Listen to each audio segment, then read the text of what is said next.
ఏర్పడ్డాయి. ప్రధానంగా ఐక్యత కారణం.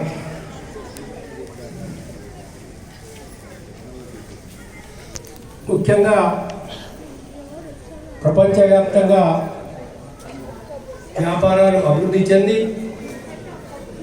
ఒక దేశాల వాళ్ళు ఇంకో దేశాలకు వెళ్ళి అక్కడ వ్యాపారాలు చేయడం, అక్కడి వనరులను దోచుకోవడం, అక్కడ ప్రజల్ని దోచుకోవడం, ఇది ప్రారంభమైన తర్వాత బ్రిటిష్ వారితో సహా ఫ్రెంచ్ వారు, డచ్ వారు అనేక మంది మన దేశం మీద కన్నేసి ఇక్కడ సంపదను దోచుకోవడానికి దండెత్తి రావడం జరిగింది. అప్పుడు కూడా అనైక్యత వల్లనే చాలా వరకు మనం ఓటమి పాలు కావాల్సినటువంటి పరిస్థితి ఏర్పడ్డది.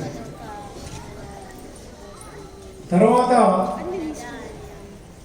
మన వనరులు మనం ఉపయోగించుకోవాలా, మన సంపద మనకు ఉండాలా, కనీసం మన ఉప్పు మనం తయారు చేసుకోవాలా, మన వస్త్రాలు కూడా మనం తయారు చేసుకునే పరిస్థితి లేదు. బ్రిటిష్ వాళ్ళు ఇచ్చిన ఉప్పు తినాలా, లేక బ్రిటిష్ వాళ్ళు తెచ్చినటువంటి బట్టలు కట్టుకోవాలా, వాళ్ళ మిల్లు తయారని మనం కొనాలా. అలాంటి ఒక పరిస్థితుల్లో దేశంలో ఉన్నటువంటి చాలా వరకు సంపద అంతా కూడా కోహినూరు వజ్రంతో సహా బ్రిటిష్ వాళ్ళు దోచుకోవడం జరిగింది. ఆకలి చావులు బెంగాల్ లాంటి ప్రాంతంలో వచ్చినప్పటికీ కూడా కనీసం ఆహార ధాన్యాలు ఇవ్వాలనేటువంటి ఒక ఇంగిత జ్ఞానం కూడా అప్పుడు బ్రిటిష్ వారికి లేకుండా పోయింది.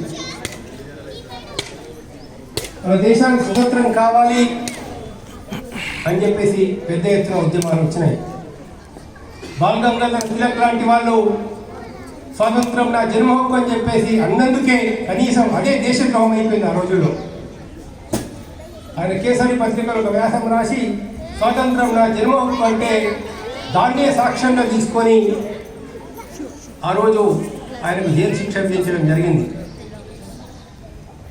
తర్వాత ఎవరెవరైతే స్వతంత్ర ఉద్యమంలో పాల్గొన్నారో వాళ్ళందరి మీద కేసులు పెట్టడం, వారందరినీ జైలు పాలు చేయడం జరిగింది.